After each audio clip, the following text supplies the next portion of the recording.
Perfect Turd Podcast, episode 140. Lamar, it's a special day because we have a special guest with us, sir.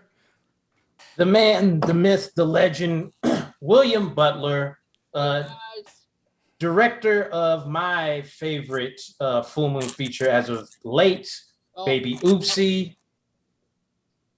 How are you, sir? I'm really good. I have to tell you, I was really nervous because I was so, sometimes in these podcasts, if people don't get what the project is, they fucking rip us to shreds. And I was so happy and grateful that you guys actually get what the hell we're doing that I dropped you a note to say thank you so that we could send you some bobbleheads.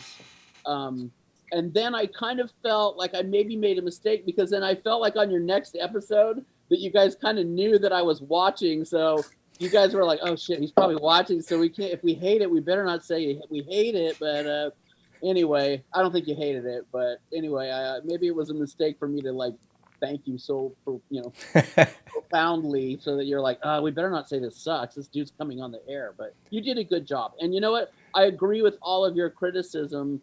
And as well as your praise, I agree with both of the things that you don't like and the things that you do like about it. These things are shot in like that one was shot in 10 days for 4 episodes. And frankly, it's a miracle that it even cuts together. So, some people can see that. People like us that like these kind of films, we get it. Like, but. People that don't really get it, they just think it's just like a shit movie. And it's like, frankly, when I'm filming it at the end of every day, I'm like, what do we film? We filmed so fast that I don't even know what we filmed. I'm a huge fan of your show, so I'm really happy to be here. Thank you, man. Yeah, that was an interesting point right there, how fast you guys film. Can you talk about that? Like, because Charlie told us the same thing. Like, you guys just turning things out. What's it like, man, just getting it done? It is absolute hell. The only thing that you can do is pray that the actors that you cast are going to be team players. We just did Dr. Death, and we had one actor that was not a team player, and everything has to be firing on all pistons. You have to have it's not so much a artistic filmmaking endeavor as much as it is a manufacturing endeavor. You're just like screwing pipes together as fast as you can. And I'm not kidding you that at the end of when I do it anyway, at the end of every day, I'm like, what do we film? We go so fast. And lucky for us on this particular project, we had Libby Higgins who took it really, really serious and who she just understood it. She's a different kind of ingenue, and she liked the fact that that none of it was about her size or that ridiculous wig she has on. It just happens to be a good guy who just happens to be a normal person. And honestly, you guys, it was a complete mistake that it could have been a bikini girl in this movie. He asked me to do the film. I didn't want to do it because I wasn't, I did Demonic Toys 2 and I didn't do it well. And so I was like, well, everyone hates Demonic Toys 2. Why are you having me do Baby Oopsie? And he's like, no, your sensibility is weird and like people will like it. I was like, I don't really want to do it. And he's like, well, you can do anything you want. Well, I thought by telling him, I want a woman that's 500 pounds to be the lead. I thought he'd tell me no because he wanted some bikini girl. But because he wanted me to do the movie, he said yes. And I was like, oh, fuck, how am I going to do that? And then I thought, holy shit, I know Libby and she's a really good actress. So she thought it was funny and she agreed to do it. And then I just treated it like it was, like any other bikini girl running from Baby Oopsie, and then it just somehow all worked like really well. It's crazy. The experience is crazy. And That's on great. that particular show, we film here in Ohio. I'm here right now. We're prepping Sorority Babes in the Slimeball Bolorama 2, and it's going to be really good. I'm very excited about it. Brink Stevens is directing it, who was in the first one. Huh.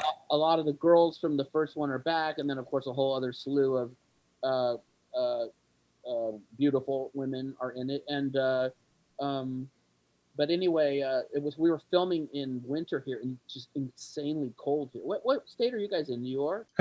Florida. Oh, you're in Florida.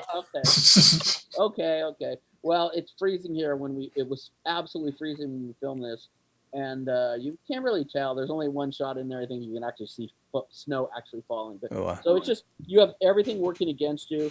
If you don't absolutely love making movies and love this genre, you will fail so hard in this because it's so difficult. I have to tell you.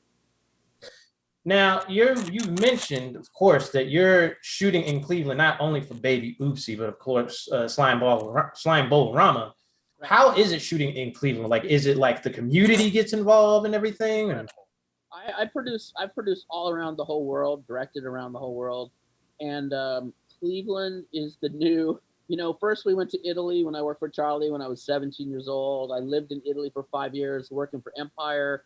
I worked on Reanimator and From Beyond, Dolls, um RoboJocks, The Caller, many films there, and it was great, fantastic time of life.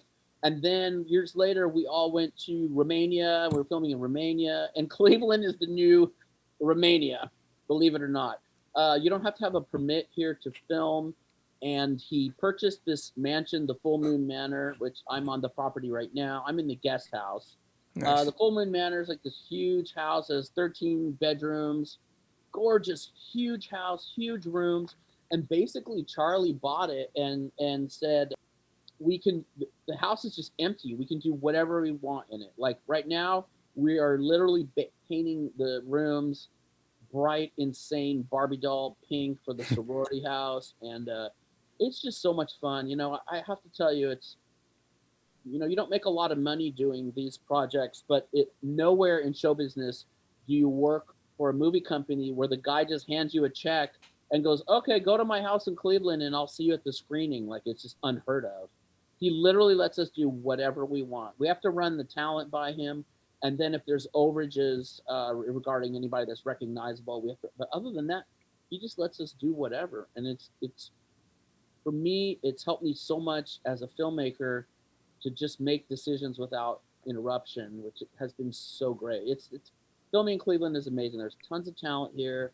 There's very diverse pool of actors here, and we love it. We love it. I'm gonna be here till October. I'm doing this, and then I'm doing Grim Rapper. I'm actually directing Grim Rapper right after this, which is kind of like Candyman a little bit, um, and then we're doing our Christmas special, the 12 Sleighs of Christmas, and then that's it. And then I get to go have Thanksgiving, Christmas, and then we'll see. I might go produce and direct at Asylum for a little while. Oh, wow. Cool. Then I'll be in California. Yeah, Right on. good. Well, But aside anyway, from all the directing that you do, you've been an actor in so many things as well. Friday the 13th, Ghoulies. Do you have any cool stories about maybe oh my God, Friday the 13th or something? not to hooker my book, but I do have a book, Confessions of, I can't remember the name of my own book. Trials and Tribulations of We'll slide it in the bottom. Boy Next Door. And there's tons of stuff in there, but to just basically tell you, it was a, you know, I was just like a horror film nerd who loved horror films, and then I moved to LA, and I started sweeping the floor in John Beekler's shop, who was a makeup effects guy and a director, and he was really nice. I had a meeting with him, and he was like, "What do you want to do in show business?" I was like, "I want to be an actor." I had been acting when I was little in Northern California in a bunch of plays and stuff, and then he's just like, "All right, well, if you want to be an actor, we're going to help you be an actor." He's literally the only person I ever met in Los Angeles that you said, "I want to be an actor," and they didn't either want to invite you over to fuck you or kill you. Like, he literally helped me become an actor. It's like, "Oh, I don't have to give you a blowjob." It's like, no, you're gonna be an actor. And then the next thing I knew, he was, recommending me to Charlie. I was 17 years old, and I have the most ridiculous headshot, 8x10, and he got me a meeting with Charlie, and I went into Charlie. Charlie didn't even know me. He talked me up, and Charlie's like, "What do you want to do?" And I'm like, "I want to be an actor." And I had this picture, which is ridiculous. And then it's like, "All right, we're doing something in Rome. Go down to casting." I went down to casting. I read for Ghoulies 2, and I got it that day, and that was from John Buechler. So I was able to live in Italy. I went to Italy to go work on Ghoulies 2, and then the next thing I knew, I was doing. If I wasn't acting in something, then I was doing helping do special effects. Not very well. I wasn't very good at it, but I was like a slime jockey where I would paint slime, and Nice. then eventually I understood painting. I painted all the Ghoulies for Ghoulies 2, and then I was in Ghoulies 2, and it was great. And then by the time I worked on Prison, the movie with Viggo Mortensen, who ended up being my best friend, uh, uh, that was my last thing that I did effects on, and then I just only did acting for about 13 years before I just I I think I'm a much better writer and director than I ever was an actor, and also it's very hard to like stay super skinny and all that shit. Like it wasn't fun for me. So now I'm just like a chubby director, and I'm really happy. Now, your story is like, it's very interesting because, we hear all the stories. Of course, you said that you went out to LA, you met somebody.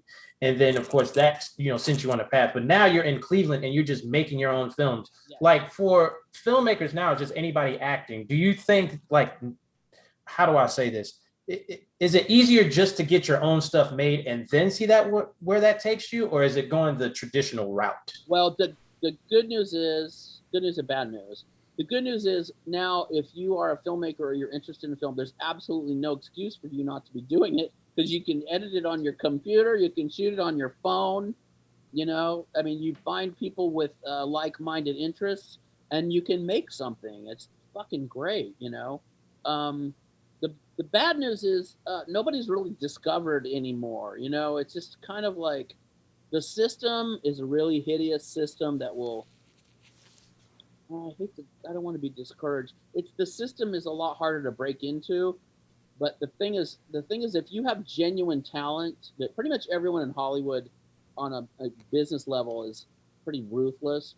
But if you're a talented person and you make a little film, or you make a little short, or you make a feature, and it just so happens to work and it gets recognition, that's when they'll dive on you. The other route to go is to just keep doing it. Like me, I was never special in any way. I wasn't a special actor. I wasn't really special effects person. I was certainly not a very good director when I started. But if you love it and it's all you can think about, you keep doing it, and then eventually you have enough miles on your odometer that you do actually get good at it. Like I now feel that I feel very comfortable knowing all the kind of tricks, the directing tricks to make something, to manipulate the audience. I now actually know that just through osmosis of doing it over and over and over and over again.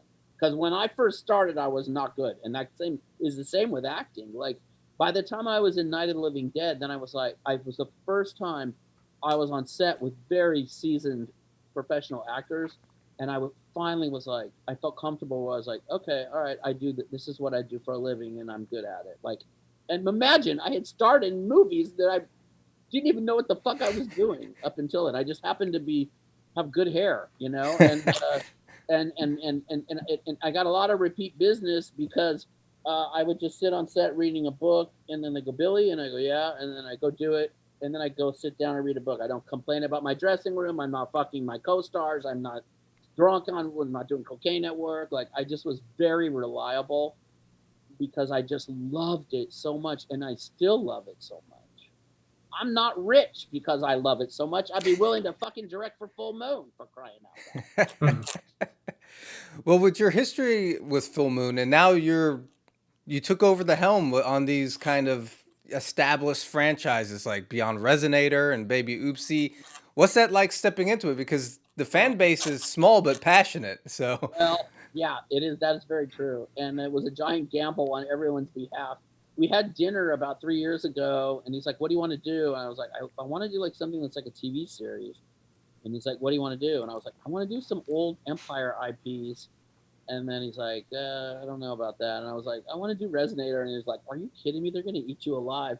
And I'm like, "I don't know. We'll just make it different, and we'll put a lot of hot girls in there. I mean, maybe they'll, if there's hot girls, maybe they'll be forgiving. I don't know." And then as we started to shape the story, it's actually, oh, okay, this is kind of good. It looks good. We certainly got that beautiful cast. We filmed first two episodes in LA. I was like, this does not look like the East Coast. So we waited to do more until we were on in here, and that it just worked really well. I'm really very proud of it. Uh, I wish that we handled the marketing better on it. All these fucking different titles of like it's this, it's Herbert West goes bananas, it's Herbert West jumps off a cliff, and I just wanted to have it be one thing. But we did some experimenting with some new kind of marketing. We now know that as a result of that experiment, we now know it's got to be like Baby Oopsie, Murder Dolls, or Baby Oopsie, When Dolls Collide, or whatever.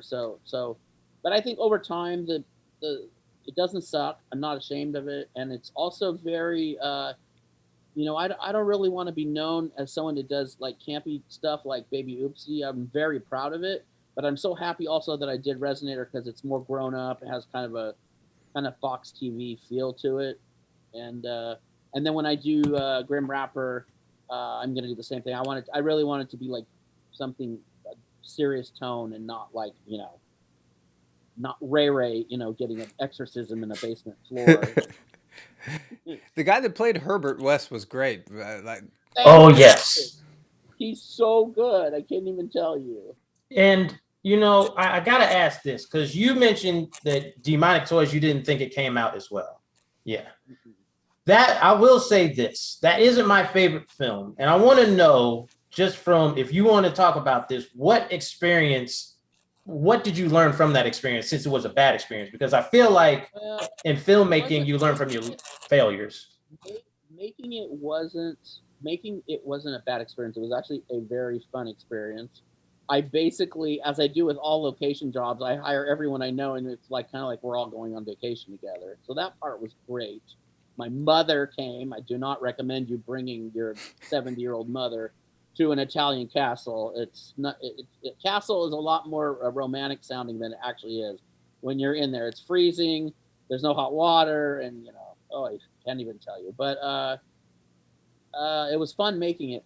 The thing that I learned on that project was, I'm so in love. I have such a tremendous sense of nostalgia for Empire Pictures because I worked on all those films, and I really, really, really wanted to make like an Empire film, and I tried really hard to make it look like and make it feel like an Empire film, instead of just telling a good story. So I had all the cliche characters and all that stuff that our old films had, and the reason that those films worked originally was because the directors were just good and they were doing their thing. I was trying to just mimic what I had seen, which is very bad for me. Anytime I ever do that, I fail. And I don't think it's horrible. I just think it's kind of one of those movies where you just sit there staring at it, going, "Yeah, yeah, okay, now someone's getting their throat cut. Now, blah blah blah blah blah," and uh, and so I just learned to just be original. And you would not think that I would have to learn that lesson, but I did. I did it in a very hacky way. And again, it was the same shit as always, where we're filming like, I don't know, it was like 6 days, and working with Italians. They go as slow as half speed, and they unplug the lights at like 6 o'clock, and they're like, "Fuck it, I'm going home to eat spaghetti or bang my girlfriend," or like there's just no. So there was a lot of things against me. I'm not making excuses for it. It could have been better, and I just tried to mimic what I had already seen, and that's a mistake for anybody. Don't don't just look through magazines and books and tear out a page and go, "I want it to look like this." Like it's just come from your heart, come from your raw, ugly truth, and then that it will shine through. And there's many aspects of Sybil's character in this project that are me. I cannot tell you how many times I have imagined executives catching on fire or people, getting pushed out of windows. So that's a very real thing. And also drinking Pepto Bismol on the nightstand is like a nightly thing for me. So Sybil's great. Now this question I have, it's a two-part question. One, what's it like the whole process working with the puppets and the dolls and all that? And the second part is, if there is a future for Baby Oopsie, could we have maybe one of the dolls in the likeness of Lamar? Is that Well, first possible of at all? all, I insist that Lamar be in something. And by the way, I think that that's not a bad idea, first of all. But then we have to have Lamar in something. I saw your last show. I know what you said. But, the truth is everybody pretty much gets killed in a full moon movie. So you will die in a full moon movie. And see, get ready.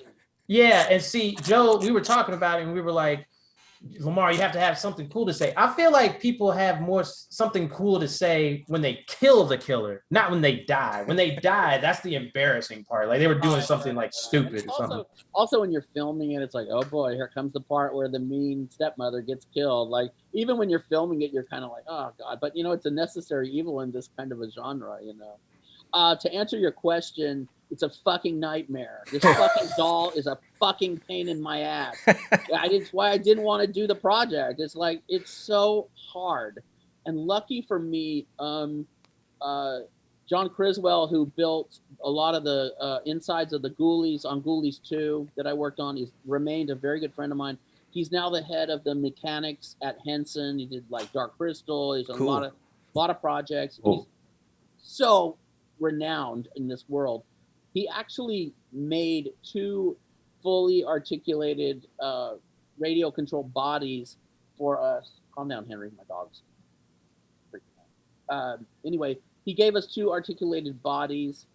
And then it's just, dude, if you guys only knew, we have like an 8-person crew on these things. And these remote control things, it is so complicated and you're going so fast. So what I do is we film the whole scene with a polyfoam doll that's just kind of sitting there, and then they do the scene and we do the master. We try really, really hard to not let the camera dwell on the shots. Hello, Henry.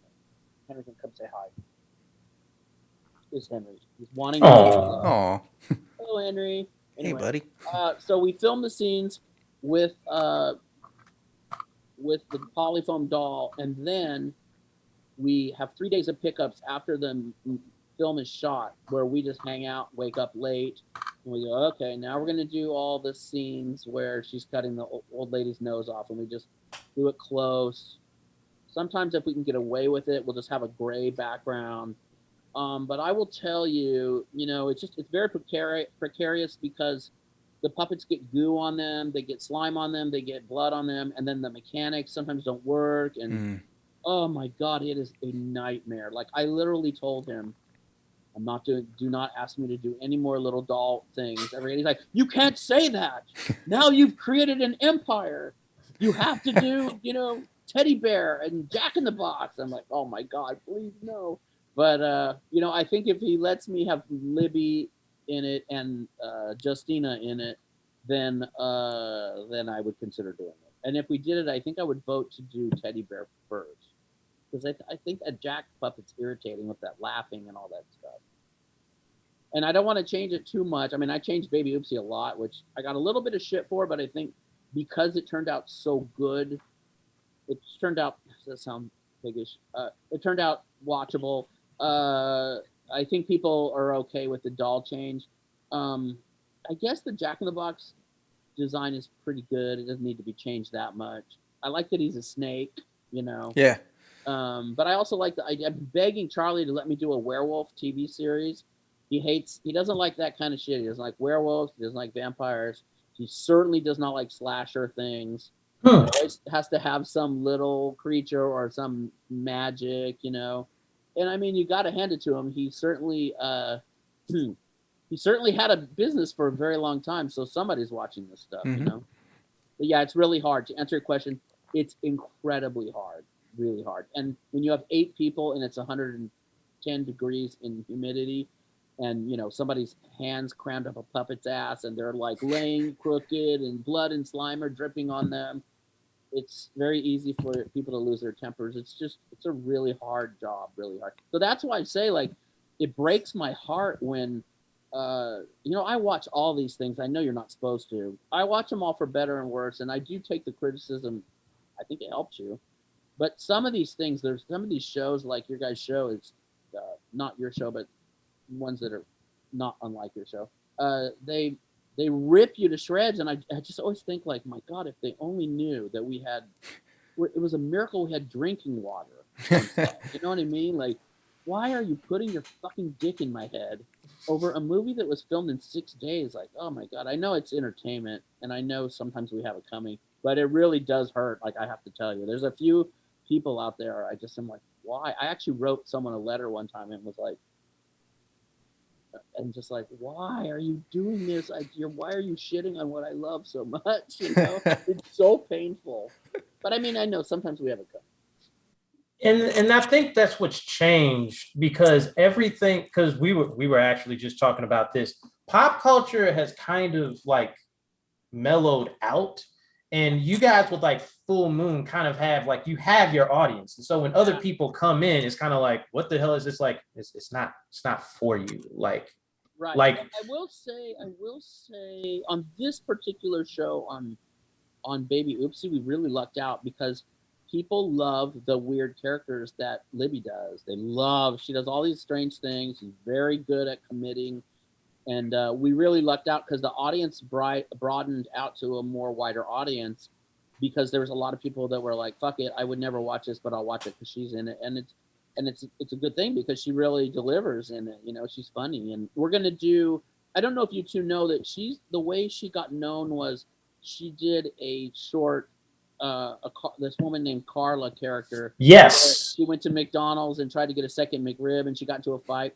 Well, she got like over 8 million views on her first video, and then that's how she kind of got known. So her and I are doing outside of Full Moon, because Charlie certainly cannot get his head around it. But we are doing a Carla movie, which I'm really excited about. Have all my funny friends be in it, and we're shooting part of it in LA and part of it in Cleveland, and it will be, I think, going to be really fun. Really, again, it's going to be very out there, so be prepared to see your jaw dropping, because Libby doesn't care. She'll get completely naked if I ask her to. That's cool. Yeah, she's great. She's really awesome at all. Of course, she's getting skinnier by the day, so who knows? She'll probably look like a porn star by the time we film. Well, cool, man. So before we let you go, where can everyone reach out and stay in touch with you and everything? You guys can follow me on the William Butler at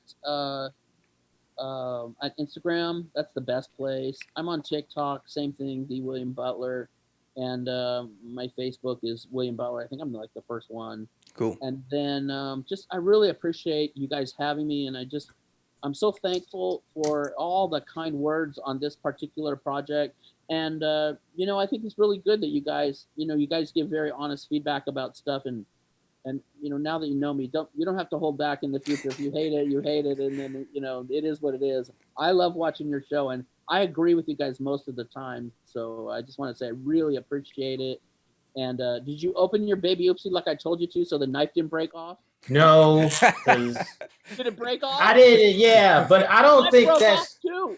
Oh. Yeah, I don't think that was anything we could do. I think it was already broken off. Like I swear to God. So I think we said that. I took like a little booger of glue stick, and I put it in there, and it goes right back on. But yeah, I don't think Charlie's heard that yet. But that's definitely something we got to look into. Wait until you guys see the. I'll send you the video.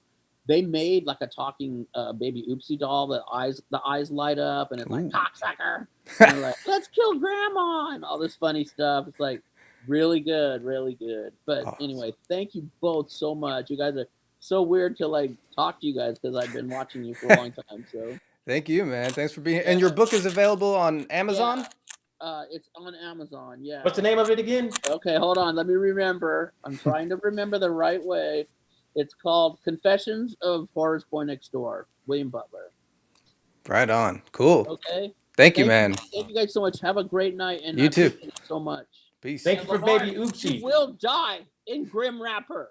I'm ready. All right, The okay. problem is all the evil white people get killed in that, so I'm gonna have to think of a reason for you to get killed. Oh well. I mean, I'm cool just standing in the background just as an No. extra. So Put him in whiteface. He gets killed by oh accident. Lord, that'll bring everybody. Oh well, that's the first one. I'm like, oh, here we go. Okay. All right, you Yeah. guys. Thank you. Thanks, man. Bye Peace. now.